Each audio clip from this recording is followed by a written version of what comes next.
In 1492, Columbus landed in the Americas, and to this day he is seen as the man who discovered that land. But how can that be possible if there were millions of people already living here? Let's delve into this idea.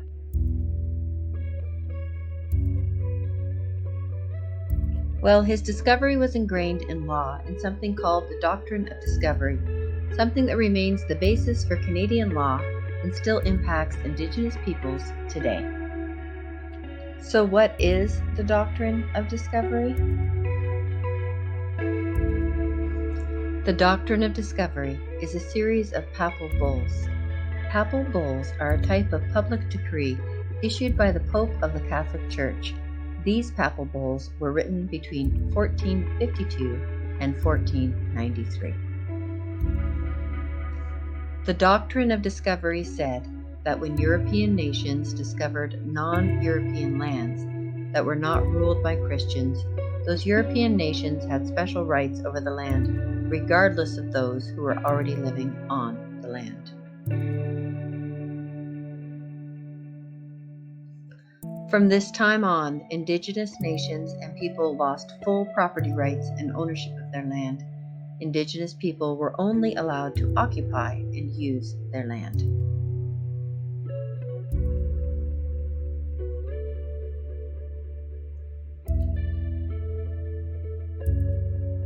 But then the question is this: how does this still impact Indigenous people today?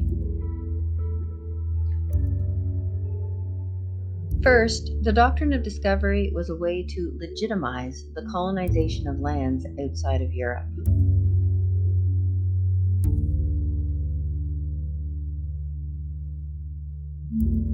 Second, the concept of discovery assumed that people already living in these lands were less than human. Discovery requires dehumanization, otherwise you could not simply take land because it would be considered stealing.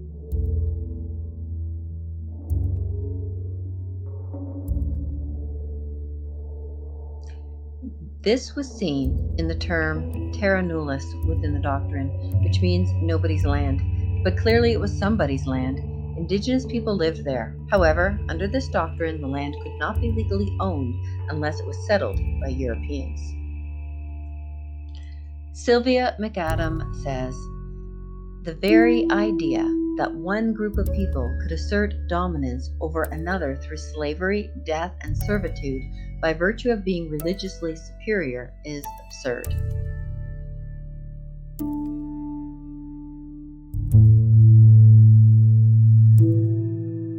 The United Nations has denounced the Doctrine of Discovery, but the policies and laws that grew out of the Doctrine of Discovery have come to shape Canada's societies, ideas, and attitudes about Indigenous peoples and their rights.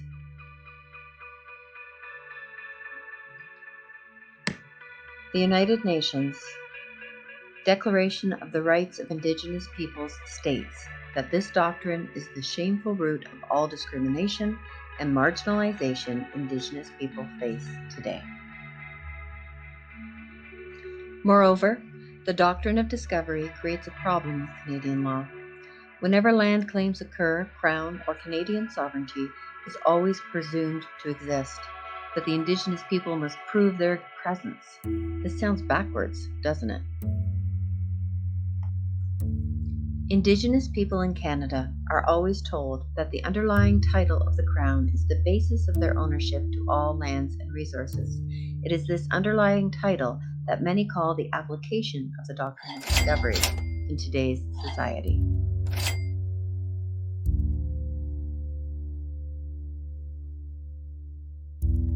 Just to illustrate that the Doctrine of Discovery is still very much alive and well today, we just have to look at a few legal precedents.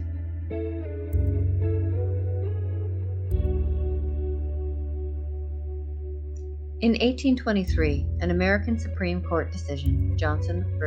McIntosh, affirmed the Doctrine of Discovery in American common law. This case has been cited at least 44 times in Canadian courts. Despite indigenous peoples being the obvious occupants of the lands in North America at the time of initial European exploration, Canadian law is able to dismiss this fact because of the Doctrine of Discovery.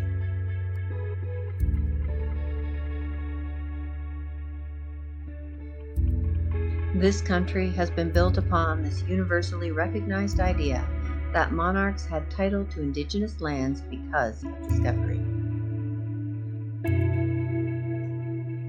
The Assembly of First Nations calls this a breach of natural justice.